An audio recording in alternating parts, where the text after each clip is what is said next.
Hey guys, praise the lord. आपका स्वागत है एक नए वीडियो में। आज मैं आपके लिए लेकर आई हूँ एक 1 ईयर बाइबल रीडिंग कैलेंडर।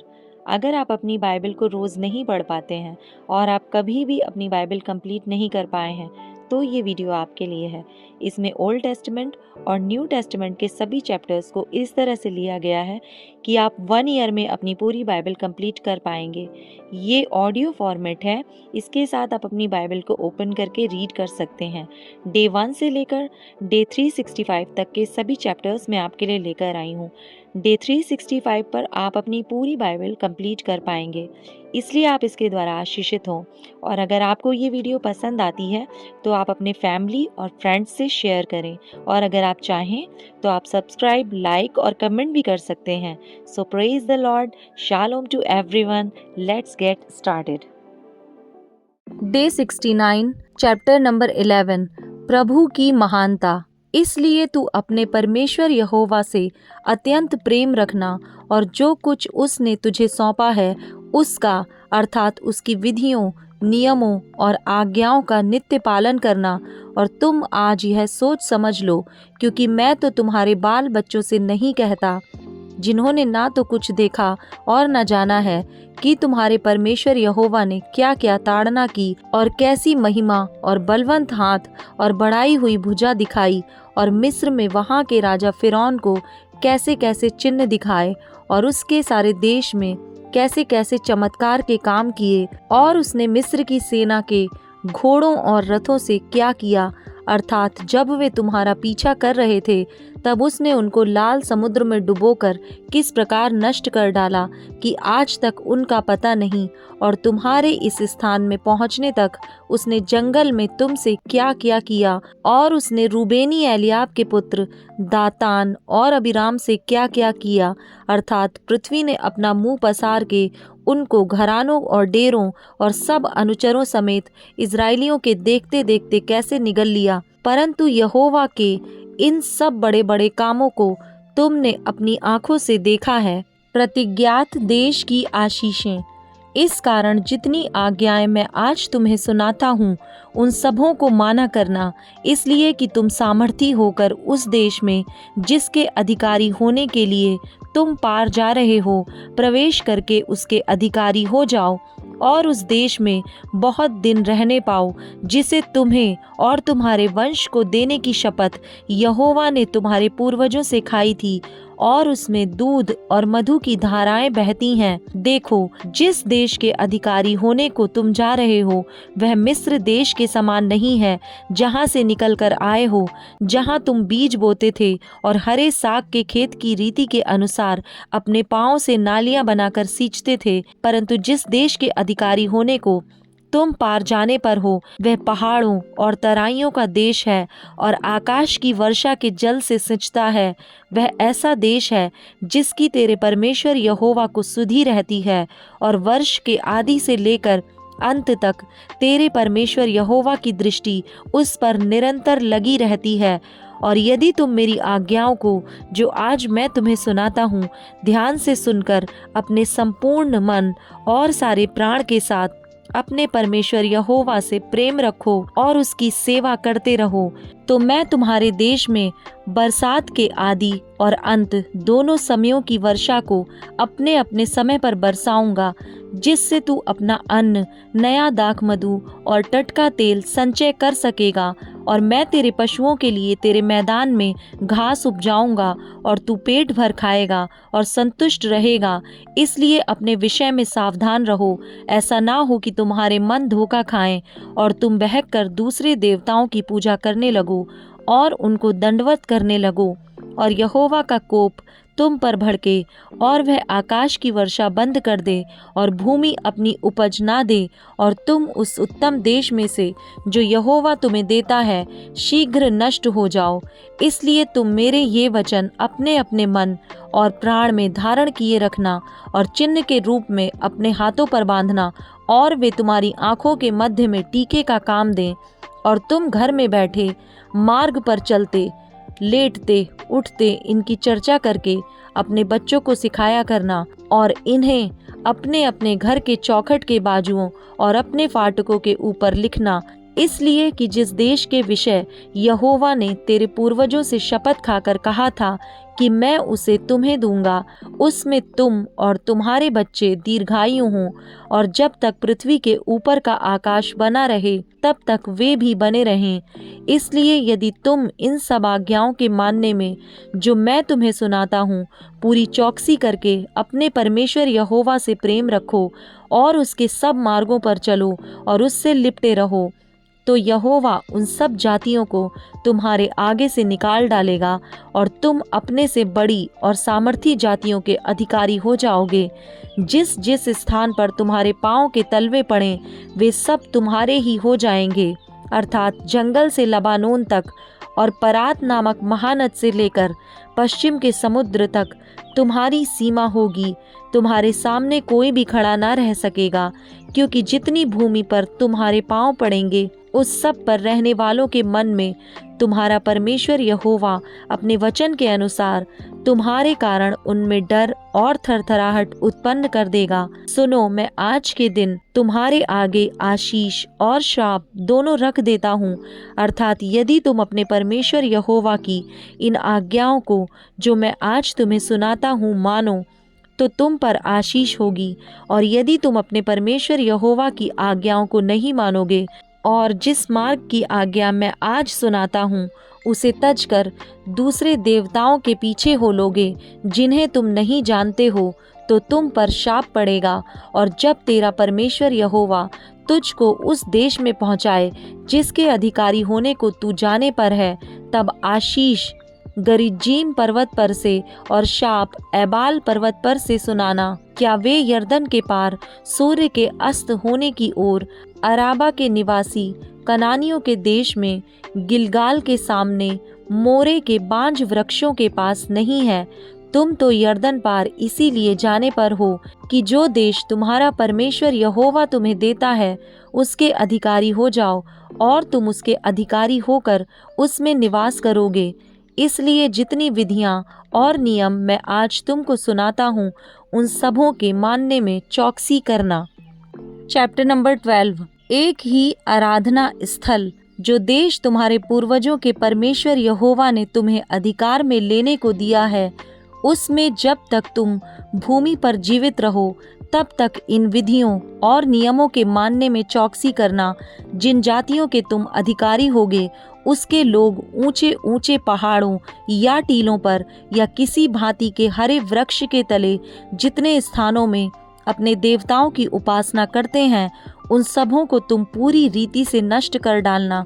उनकी वेदियों को ढा देना, उनकी लाठों को तोड़ डालना, उनकी अशेरा नामक मूर्तियों को आग में जला देना और उनके देवताओं की खुदी हुई मूर्तियों को काट कर गिरा देना कि उस देश में से उनके नाम तक मिट जाएं।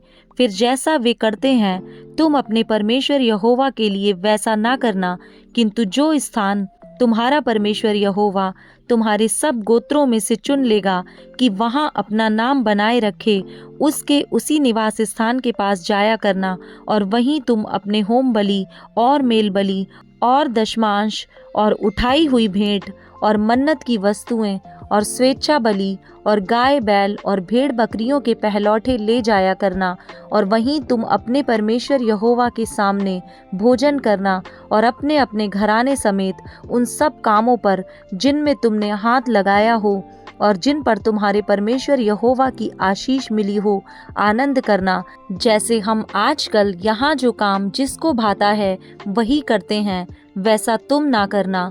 जो विश्राम स्थान तुम्हारा परमेश्वर यहोवा तुम्हारे भाग में देता है वहाँ तुम अब तक तो नहीं पहुँचे, परंतु जब तू यर्दन पार जाकर उस देश में जिसके भागी तुम्हारा परमेश्वर यहोवा तुम्हें करता है बस जाओ, और वह तुम्हारे चारों ओर के सब शत्रुओं से तुम्हें विश्राम दे और तुम निडर रहने पाओ, तब जो स्थान तुम्हारा परमेश्वर यहोवा अपने नाम का निवास ठहराने के लिए चुन ले, उसी में तुम अपने होम बलि और मेल बलि और दशमांश और उठाई हुई भेंटें और मन्नतों की सब उत्तम उत्तम वस्तुएं जो तुम यहोवा के लिए संकल्प करोगे, अर्थात जितनी वस्तुओं की आज्ञा मैं तुमको सुनाता हूँ, उन सबों को भी वहीं ले जाया करना, और वहाँ तुम अपने अपने बेटे बेटियों और दास दासियों सहित अपने परमेश्वर यहोवा के सामने आनंद करना। और जो लेवीय तुम्हारे फाटकों में रहे वह भी आनंद करे, क्योंकि उसका तुम्हारे संग कोई निज भाग या अंश ना होगा। और सावधान रहना कि तू अपने होम बलियों को हर एक स्थान पर जो देखने में आए ना चढ़ाना, परंतु जो स्थान तेरे किसी गोत्र में यहोवा चुन ले वहीं अपने होम बलियों को चढ़ाया करना। और जिस जिस काम की आज्ञा मैं तुझको सुनाता हूँ उसको वहीं करना। परंतु तू अपने सब फाटकों के भीतर अपने जी की इच्छा और अपने परमेश्वर यहोवा की दी हुई आशीष के अनुसार पशु मार के खा सकेगा। शुद्ध और अशुद्ध मनुष्य दोनों खा सकेंगे, जैसे कि चिकारे और हरिण का मांस, परंतु उसका लहू ना खाना, उसे जल के समान भूमि पर उंडेल देना। फिर अपने अन्न या नए दाख मधु या टटके तेल का दशमांश और अपने गाय बैलों या भेड़ बकरियों के पहलौठे और अपनी मन्नतों की कोई वस्तु और अपने स्वेच्छा बलि और उठाई हुई भेंटें अपने सब फाटकों के भीतर ना खाना। उन्हें अपने परमेश्वर यहोवा के सामने उसी स्थान पर जिसको वह चुने अपने बेटे बेटियों और दास दासियों के और जो लेवीय तेरे फाटकों के भीतर रहेंगे उनके साथ खाना। और तू अपने परमेश्वर यहोवा के सामने अपने सब कामों पर जिनमें हाथ लगाया हो आनंद करना। और सावधान रह कि जब तक तू भूमि पर जीवित रहे तब तक लेवियों को ना छोड़ना, जब तेरा परमेश्वर यहोवा अपने वचन के अनुसार तेरा देश बढ़ाए और तेरा जी मांस खाना चाहे और तू सोचने लगे कि मैं मांस खाऊंगा, तब जो मांस तेरा जी चाहे वही खा सकेगा। जो स्थान तेरा परमेश्वर यहोवा अपना नाम बनाए रखने के लिए चुन ले वह यदि तुझसे बहुत दूर हो, तो जो गाय बैल भेड़ बकरी यहोवा ने तुझे दी हो उनमें से जो कुछ तेरा जी चाहे उसे मेरी आज्ञा के अनुसार मार के अपने फाटकों के भीतर खा सकेगा। जैसे चिकारे और हरिण का मांस खाया जाता है वैसे ही उनको भी खा सकेगा। शुद्ध और अशुद्ध दोनों प्रकार के मनुष्य उनका मांस खा सकेंगे, परंतु उनका लहू किसी भांति ना खाना, क्योंकि लहू जो है वह प्राण ही है। और तू मांस के साथ प्राण कभी भी ना खाना, उसको ना खाना, उसे जल के समान भूमि पर उंडेल देना। तू उसे ना खाना इसलिए कि वह काम करने से जो यहोवा की दृष्टि में ठीक है, तेरा और तेरे बाद तेरे वंश का भी भला हो। परंतु जब तू कोई वस्तु पवित्र करे या मन्नत माने तो ऐसी वस्तुएं लेकर उस स्थान को जाना जिसको यहोवा चुन लेगा, और वहां अपने होम बलियों के मांस और लहू दोनों को अपने परमेश्वर यहोवा की वेदी पर चढ़ाना, और मेल बलियों का लहू उसकी वेदी पर उंडेल कर उनका मांस खाना। इन बातों को जिनकी आज्ञा मैं तुझे सुनाता हूँ चित्त लगा कर सुन, कि जब तू वह काम करे जो तेरे परमेश्वर यहोवा की दृष्टि में भला और ठीक है, तब तेरा और तेरे बाद तेरे वंश का भी सदा भला होता रहे। मूर्ति पूजा के विरुद्ध चेतावनी। जब तेरा परमेश्वर यहोवा उन जातियों को जिनका अधिकारी होने को तू जा रहा है तेरे आगे से नष्ट करे और तू उनका अधिकारी होकर उनके देश में बस जाए, तब सावधान रहना, कहीं ऐसा ना हो कि उनका सत्यानाश होने के बाद तू भी उनके समान फंस जाए। अर्थात यह कहकर उनके देवताओं के संबंध में यह पूछ पाछ ना करना कि उन जातियों के लोग अपने देवताओं की उपासना किस रीति करते थे, मैं भी वैसे ही करूँगा। तू अपने परमेश्वर यहोवा से ऐसा व्यवहार ना करना, क्योंकि जितने प्रकार के कामों से यहोवा घृणा करता है और बैर भाव रखता है, उन सबों में उन्होंने अपने देवताओं के लिए किया है। यहाँ तक कि अपने बेटे बेटियों को भी वे अपने देवताओं के लिए अग्नि में डालकर जला देते हैं। जितनी बातों की मैं तुमको आज्ञा देता हूँ उनको चौकस होकर माना करना, और ना तो कुछ उनमें बढ़ाना और ना उनमें से कुछ घटाना। Chapter number 13। यदि तेरे बीच कोई भविष्यद्वक्ता या स्वप्न देखने वाला प्रकट होकर तुझे कोई चिन्ह या चमत्कार दिखाए, और जिस चिन्ह या चमत्कार को प्रमाण ठहरा कर वह तुझसे कहे, आओ हम पराये देवताओं के अनुयायी होकर जिनसे तुम अब तक अनजान रहे उनकी पूजा करें, तब तुम उस भविष्यद्वक्ता या स्वप्न देखने वाले के वचन पर कभी कान ना धरना, क्योंकि तुम्हारा परमेश्वर यहोवा तुम्हारी परीक्षा लेगा, जिससे यह जान ले कि ये मुझसे अपने सारे मन और सारे प्राण के साथ प्रेम रखते हैं या नहीं।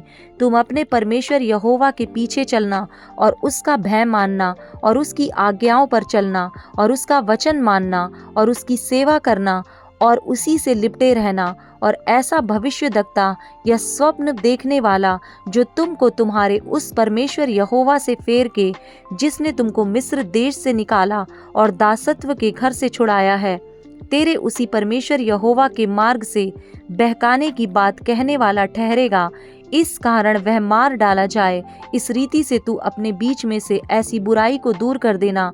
यदि तेरा सगा भाई या बेटा या बेटी या तेरी अर्धांगिनी या प्राण प्रिय तेरा कोई मित्र निराले में तुझको यह कहकर फुसलाने लगे कि आओ हम दूसरे देवताओं की उपासना या पूजा करें, जिन्हें ना तो तू ना तेरे पुरखा जानते थे, चाहे वे तुम्हारे निकट रहने वाले आसपास के लोगों के, चाहे पृथ्वी के एक छोर से लेके दूसरे छोर तक दूर दूर के रहने वालों के देवता हों, तो तू उसकी ना मानना और ना उसकी बात सुनना और ना उस पर तरस खाना और ना कोमलता दिखाना और ना उसको छिपा रखना। उसको अवश्य घात करना। उसको घात करने में पहले तेरा हाथ उठे, पीछे सब लोगों के हाथ उठें। उस पर ऐसा पथराव करना कि वह मर जाए, क्योंकि उसने तुझको तेरे उस परमेश्वर यहोवा से, जो तुझको दासत्व के घर अर्थात मिस्र देश से निकाल लाया है, बहकाने का यत्न किया है। और सब इजरायली सुनकर भय खाएंगे और ऐसा बुरा काम फिर तेरे बीच ना करेंगे। यदि तेरे किसी नगर के विषय में, जिसे तेरा परमेश्वर यहोवा तुझे रहने के लिए देता है, ऐसी बात तेरे सुनने में आए कि कितने अधर्मी पुरुषों ने तेरे बीच ही में से निकलकर अपने नगर के वासियों को यह कहकर बहका दिया कि आओ हम अन्य देवताओं की, जिनसे अब तक अनजान रहें, उपासना करें, तो पूछ पाछ करना और खोजना और भली भांति पता लगाना। और यदि यह बात सच हो और कुछ भी संदेह ना रहे कि तेरे बीच ऐसा घिनौना काम किया जाता है, तो अवश्य उस नगर के निवासियों को तलवार से मार डालना और पशु आदि उस सब समेत जो उसमें हो उसका तलवार से सत्यानाश करना, और उसमें की सारी लूट चौक के बीच इकट्ठी करके उस नगर को लूट समेत अपने परमेश्वर यहोवा के लिए मानो सर्वांग होम करके जलाना, और वह सदा के लिए डीह रहे, वह फिर बसाया ना जाए, और कोई सत्यानाश की वस्तु तेरे हाथ ना लगने पाए, जिससे यहोवा अपने भड़के हुए कोप से शांत होकर, जैसा उसने तेरे पूर्वजों से शपथ खाई थी, वैसा ही तुझसे दया का व्यवहार करे और दया करके तुझको गिनती में बढ़ाए। यह तब होगा जब तू अपने परमेश्वर यहोवा की जितनी आज्ञाएं मैं आज तुझे सुनाता हूँ उन सबों को मानेगा, और जो तेरे परमेश्वर यहोवा की दृष्टि में ठीक है वही करेगा। Mark chapter 13 verse number 1 to 13। मंदिर के विनाश की भविष्यवाणी। जब वह मंदिर से निकल रहा था तो उसके चेलों में से एक ने उससे कहा, हे गुरु, देख कैसे विशाल पत्थर और कैसे भव्य भवन हैं। यीशु ने उससे कहा, क्या तुम ये बड़े बड़े भवन देखते हो? यहाँ पत्थर पर पत्थर भी बचा ना रहेगा जो ढाया ना जाएगा। संकट और क्लेश। जब वह जैतून के पहाड़ पर मंदिर के सामने बैठा था तो पतरस और याकूब और यूहन्ना और अंद्रियास ने अलग जाकर उससे पूछा, हमें बता कि ये बातें कब होंगी और जब ये सब बातें पूरी होने पर होंगी उस समय का क्या चिन्ह होगा। यीशु उनसे कहने लगा, चौकस रहो कि कोई तुम्हें ना भरमाए। बहुतेरे मेरे नाम से आकर कहेंगे, मैं वही हूँ, और बहुतों को भरमाएंगे। जब तुम लड़ाइयाँ और लड़ाइयों की चर्चा सुनो तो ना घबराना, क्योंकि इनका होना अवश्य है, परंतु उस समय अंत ना होगा, क्योंकि जाति पर जाति और राज्य पर राज्य चढ़ाई करेगा। हर कहीं भूकंप होंगे और अकाल पड़ेंगे। यह तो पीड़ाओं का आरंभ ही होगा। परंतु तुम अपने विषय में चौकस रहो, क्योंकि लोग तुम्हें महासभाओं में सौंपेंगे और तुम पंचायतों में पीटे जाओगे और मेरे कारण हाकिमों और राजाओं के आगे खड़े किए जाओगे, ताकि उनके लिए गवाही हो। पर अवश्य है कि पहले सुसमाचार सब जातियों में प्रचार किया जाए। जब वे तुम्हें ले जाकर सौंपेंगे तो पहले से चिंता ना करना कि हम क्या कहेंगे, पर जो कुछ तुम्हें उसी घड़ी बताया जाए वही कहना, क्योंकि बोलने वाले तुम नहीं हो परंतु पवित्र आत्मा है। भाई को भाई और पिता को पुत्र घात के लिए सौंपेंगे और बच्चे माता पिता के विरोध में उठकर उन्हें मरवा डालेंगे और मेरे नाम के कारण सब लोग तुमसे बैर करेंगे, पर जो अंत तक धीरज धरे रहेगा उसी का उद्धार होगा।